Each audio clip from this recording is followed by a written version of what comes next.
RBSC education academy में आप सभी का स्वागत है। आज हम कक्षा 10 की जो प्रथम पुस्तक है क्षितिज, उसके पद्य भाग के प्रथम पाठ सूरदास जी द्वारा रचित, वैसे तो इसमें 4 पद्य हैं, 2 पद्यों का अध्ययन करेंगे और गद्य के अंतर्गत मैंने इससे पहले एक पाठ पढ़ाया था, नेताजी का चश्मा, आपने पढ़ा होगा। आज हम शुरुआत करेंगे सूरदास जी की। देखो, सूरदास जी की जब हम बात करते हैं तो हिंदी साहित्य के इतिहास के अंतर्गत सगुण भक्ति काव्य धारा में कृष्ण भक्ति शाखा में अपना महत्वपूर्ण स्थान रखने वाले एकमात्र कवि हैं जिनका नाम है सूरदास जी। तो चलिए आज हम चलते हैं सूरदास जी की तरफ। इससे संबंधित हम 2 पद्य हैं उनका अध्ययन करेंगे। सर्वप्रथम हम बात करते हैं उनके लेखक परिचय की। देखिए, सूरदास भक्तिकालीन हिंदी साहित्य के श्रेष्ठ कविवर सूरदास सगुण काव्य धारा की कृष्ण भक्ति या कृष्ण मार्ग की शाखा के कवि हैं। वात्सल्य एवं श्रृंगार रस का जैसा वर्णन सूरदास ने किया है वैसा अन्य किसी भी कवि ने नहीं किया। यानी सूरदास जी के काव्य में वात्सल्य और श्रृंगार का जैसा वर्णन है वैसा अन्य किसी कवि के काव्य में नहीं मिलता। उन्होंने ब्रज भाषा में ब्रज संस्कृति का आधार लेकर कृष्ण भक्ति के काव्य की अत्यंत मनोहर रचना की है। फिर देखिए, भक्तिकालीन कवि सूरदास का जन्म सन 1478 में हुआ माना जाता है कि सन 1478 में इनका जन्म हुआ। एक किंवदंती के अनुसार, किसी के कहे के अनुसार, उनका जन्म मथुरा के निकट रुनकता या रेणुका क्षेत्र में हुआ था, जबकि दूसरी किंवदंती के अनुसार उनका जन्म दिल्ली के पास सिंही नामक स्थान माना जाता है। इनके गुरु महाप्रभु वल्लभाचार्य थे। यानी इनके गुरु का जब नाम आता है तो महागुरु वल्लभाचार्य का नाम आता है। कवि सूरदास जी अष्टछाप के कवियों में सर्वाधिक प्रसिद्ध हैं। ऐसा माना जाता है कि वे मथुरा और वृंदावन के बीच गऊ घाट पर रहते थे। वे श्रीनाथ जी के मंदिर में भजन कीर्तन किया करते थे। सन 1583 ईस्वी में पारसोली में उनका निधन हो गया। साहित्यिक परिचय देखिए। देखो, उनके 3 महत्वपूर्ण ग्रंथ हैं जिनके कारण वे विश्व प्रसिद्ध हो गए, जिनमें देखिए सूरसागर, साहित्य लहरी और सूर सारावली, इन तीनों का नाम लिया जाता है। इनमें से सूर सागर जो है वो सर्वाधिक लोकप्रिय ग्रंथ है। इनके काव्य में खेती और पशुपालन वाले भारतीय समाज का दैनिक अंतरंग जो चित्र है, मनुष्य की स्वाभाविक वृत्तियों का चित्रण मिलता है। हिंदी साहित्य में सूर वात्सल्य और श्रृंगार रस के श्रेष्ठ कवि माने जाते हैं। उनके द्वारा वर्णित कृष्ण और गोपियों का प्रेम मर्यादा के नाम पर लादे गए सामाजिक बंधनों की उपेक्षा कर स्वाभाविक प्रेम की प्रतिष्ठा करता है। कवि सूरदास ने मानव प्रेम की गौरव गाथा के द्वारा सामान्य मनुष्यों को हीनता बोध से मुक्त किया है तथा उनमें जीने की ललक पैदा की है। भाषा देखिए, उनकी कविता में ब्रज भाषा का निखरा हुआ रूप दिखाई देता है। उनकी भाषा चली आ रही लोकगीतों की परंपरा को ही श्रेष्ठ कड़ी मानती है। सूर के काव्य में गेयता का गुण विद्यमान है, यानी हम उनके पदों को गा भी सकते हैं। सूरदास ने अंधे होते हुए प्रकृति का सुंदर स्वाभाविक चित्रण किया है। अतः उनका काव्य हिंदी साहित्य को अनमोल देन है। यानी उनका जो काव्य है वो हिंदी साहित्य के लिए एक अनमोल देन है। पद देखो, इसमें 4 पद दिए गए हैं, लेकिन आज हम 2 का ही अध्ययन करेंगे। 2 पदों का अध्ययन करने के बाद आपको इसकी व्याख्या किस प्रकार करनी है, इसके छोटे प्रश्न किस प्रकार बनाने हैं, यह मैं बताऊंगी। तो पहला पद देखिए, उधो तुम हो अति बड़ भागी, अपरस रहत स्नेह तगाते, नाहिन मन अनुरागी, पुरैनी पात रहत जल भीतर, तारस देहन दागी। जो जल माह तेल की गागरी, बूंदन ताको लागी, प्रीति नदी में पाउन बोर्यो, दृष्टि न रूप परागी।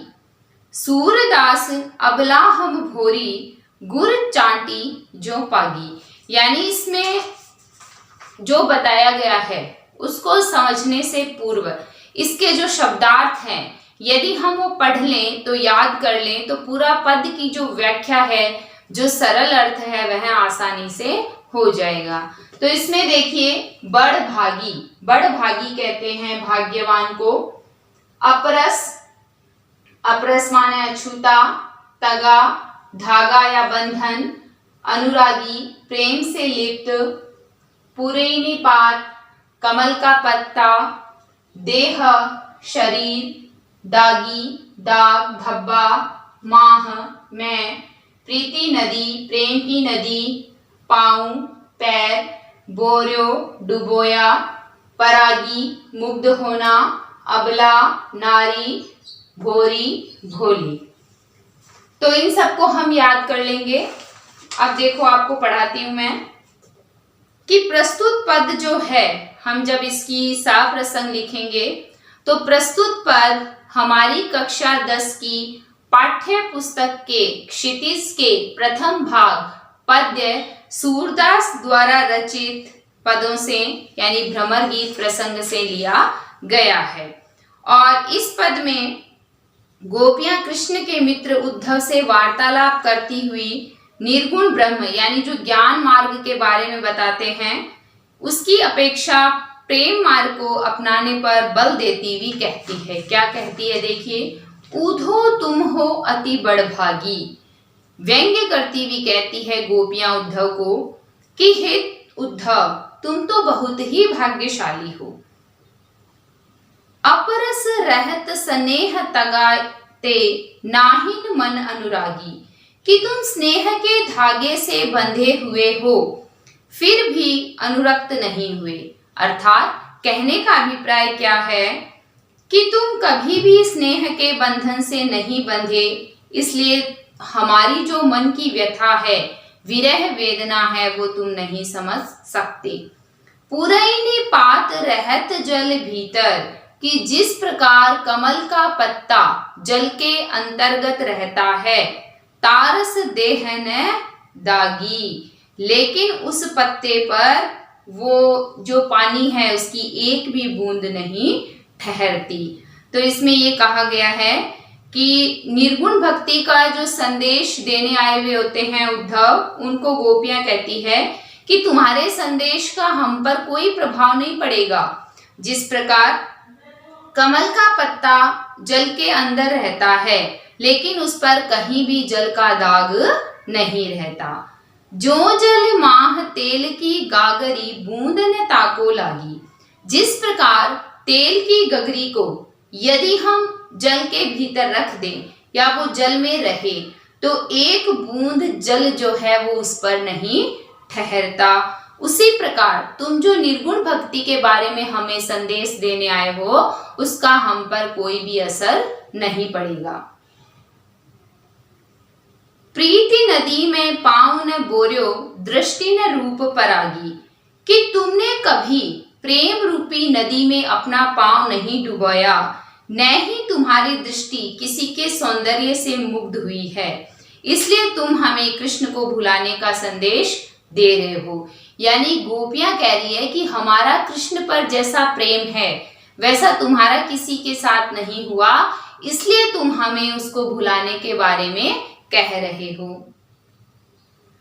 सूरदास अबला हम भोरी, गुर चांटी जो पागी। आगे इसमें देखो गोपियां कहती है कि अगर तुमने कभी भी किसी से प्रेम किया होता तो तुम हमें ऐसा संदेश नहीं देते। सूरदास जी कहते हैं, गोपियों ने आगे कहा, हम भोली नारी हैं, हम तो कृष्ण प्रेम में ऐसी दीवानी हैं जैसे चींटी गुड़ से लिपटती है। अतः हमें चाहकर भी तुम कृष्ण प्रेम को भुलाने के लिए विवश नहीं कर सकते। कहने का अभिप्राय ये है कि गोपियां जो है वो निर्गुण भक्ति का संदेश देने आए हुए उद्धव से कहती है कि तुम हमें निर्गुण भक्ति का संदेश देने आए हो, लेकिन तुम्हारे इस संदेश का हम पर कोई भी असर नहीं होगा, क्योंकि हम तो श्री कृष्ण के प्रेम में, उनकी भक्ति में इस प्रकार रमी हुई हैं जैसे चींटी गुड़ पर रमी हुई रहती है। तो इसकी व्याख्या और सप्रसंग हो गया। अब विशेष में जब हम लिखते हैं तो विशेष में सर्वप्रथम हम लिखते हैं इसका भाव, इसमें क्या बताया गया है। तो भाव हो जाएगा कि निर्गुण भक्ति का या ज्ञान साधना का संदेश देने आए हुए उद्धव को गोपियां जो है वो अपने प्रेम को उससे ज्यादा श्रेष्ठ बताती है। दूसरा भाषा हो जाएगा, तो आपको पता है ब्रज भाषा का इसमें प्रयोग किया गया है। तीसरा है अलंकार के बारे में। तो देखो एक पंक्ति आप लिख सकते हो कि इसमें स्वाभाविक अलंकारों का प्रयोग किया गया है, और यदि आपको अलंकारों का ज्ञान है तो मान लो वक्रोक्ति है, उपमा है, रूपक है, उदाहरण है इत्यादि अलंकारों का इसमें प्रयोग किया गया है। रस की यदि बात करें तो श्रृंगार रस का प्रयोग है, और श्रृंगार में भी वियोग श्रृंगार का इसमें प्रयोग है। अगला देखिए दूसरा जो पद है, मन की मन ही मांझ रही, कहिए जाई कौन पे उधो, नाही परत कही, अवधि आधार आस आवन की, तन मन बिथा सही, अब इन जोग संदेशनि सुनी सुनी, बिरहिनी बिरह दही, चाहती हुती गुहार जितैते, उतते धार बही, सूरदास अब धीर धरई क्यों, मर जादा ने लही। इसमें देखिए जो शब्दार्थ हैं, अधर, आधार, मांझ, भीतर, अंदर, बिथा, व्यर्थ, सही, सहना, बिरहिनी, वियोग में जीने वाली, चाहती, चाहना, धीर, धैर्य, धीरज, मर्यादा, मर्यादा, लही, नहीं रही। तो प्रस्तुत पद में गोपियां जो है वो कहती है, उद्धव के योग साधना को अपनाने के संदेश को सुनकर अधीर होती हुई वे कहती है, मन की मन ही मांझ रही। कवि कहते हैं कि गोपियां कह रही है, कृष्ण द्वारा भेजे गए संदेश को सुनकर उद्धव से कहती है कि कृष्ण से मिलने की जो आशा है वो हमारे मन में ही रह गई। कहिए जाई कौन पे उधो, नाही परत कही, कि हे उद्धव तुम अपने संदेश का वर्णन करते रहो, किंतु हम पर उसका कोई प्रभाव नहीं पड़ेगा, क्योंकि हमारे मन में तो श्री कृष्ण प्रेम की जो परतें हैं वो विद्यमान है। अवधि आधार आस आवन की, तन मन बिथा सही। आगे वो कहते हैं कि तुम्हारे निर्गुण ब्रह्म को अपनाने के संदेश को जानकर हमें ऐसा लगता है कि हमने व्यर्थ ही कृष्ण से मिलने की जो आशा है उसमें अपना समय गवाया, यानी हमारे तन मन ने विरह की आग को सहा है। अब इन जोग संदेशनि सुन बिरहिनी बिरह दही, और तुम्हारे इस योग का संदेश सुनकर हम विरहिणी स्त्रियां जो है, हम विरहिणी गोपिकाएं जो है वो और विरह से दग्ध हो रही है कि हमारा जो विरह है वो बढ़ता ही जा रहा है। चाहती हुती गुहारी जितैते, उतते धार बही। आगे वो ये कहते हैं कि अब तुम्हारे इस योग संदेश को सुनकर विरह की अग्नि जो है वो और बढ़ गई है, और हम अपने कृष्ण प्रेम को न त्यागने का पक्का इरादा हमने कर लिया है, और तुम्हारी योग साधना का हम पर कोई भी प्रभाव नहीं पड़ेगा। हम तो क्या चाहती थी कि कृष्ण को पुकारे, लेकिन यहाँ तो योग की धारा बह रही है, तो हमारी कृष्ण तक ये जो भाव है हमारे मन का वो कैसे पहुंचेगा। सूरदास अब धीर धरई क्यों, मर जादा न लही। आगे सूरदास जी कवि कहते हैं गोपियों के माध्यम से कि गोपियां कहने लगी अब हम धैर्य कैसे धारण करें, अब धीर धरई क्यों, कि अब धैर्य कैसे धारण करें, मर्यादा न लही, कि हमारी तो मर्यादा भी नहीं रही। अर्थात हम तो कृष्ण प्रेम में दीवानी अपनी सामाजिक मर्यादा के बंधनों को भी छोड़ चुकी हैं, और तुम जो है वो योग का संदेश हमें देने और समझाने आए हो। तो जब हम परीक्षा के अंतर्गत इसकी व्याख्या करेंगे तो सबसे पहले हम लिखेंगे सप्रसंग। सप्रसंग जब हम लिखेंगे तो इसमें आपके 4 बातें आएगी। कौन कौन सी? पुस्तक का नाम,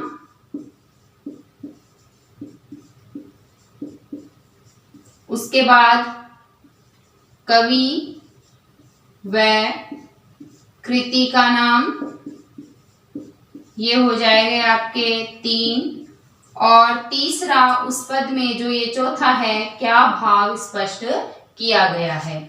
उसके बाद में व्याख्या, सप्रसंग के बाद में आएगा व्याख्या।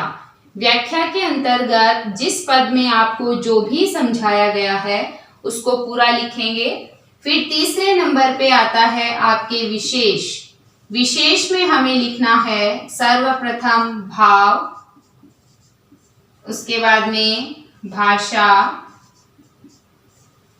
फिर अलंकार, और उसके बाद में रस, गुण या शैली, ये तीनों ही आप लिख सकते हो। तो रस कौन सा है? वात्सल्य रस है। गुण कौन सा है? माधुर्य गुण है, क्योंकि संयोग और वियोग श्रृंगार के अंतर्गत माधुर्य गुण रहता है, और भावात्मक शैली का प्रयोग किया गया है। तो देखो, जो कक्षा 10 का पाठ्यक्रम है, आने वाली परीक्षा 2022 की जो है उससे संबंधित मैंने पढ़ाना प्रारंभ किया है, क्योंकि इस बार जो आपका कोर्स है वो चेंज हो गया है। तो जहां तक संभव प्रयास करूंगी आपको समझाने का। तो आप सभी मेरे वीडियो को देखें, लाइक, शेयर और सब्सक्राइब करें, बेल आइकन दबाना ना भूलें। धन्यवाद।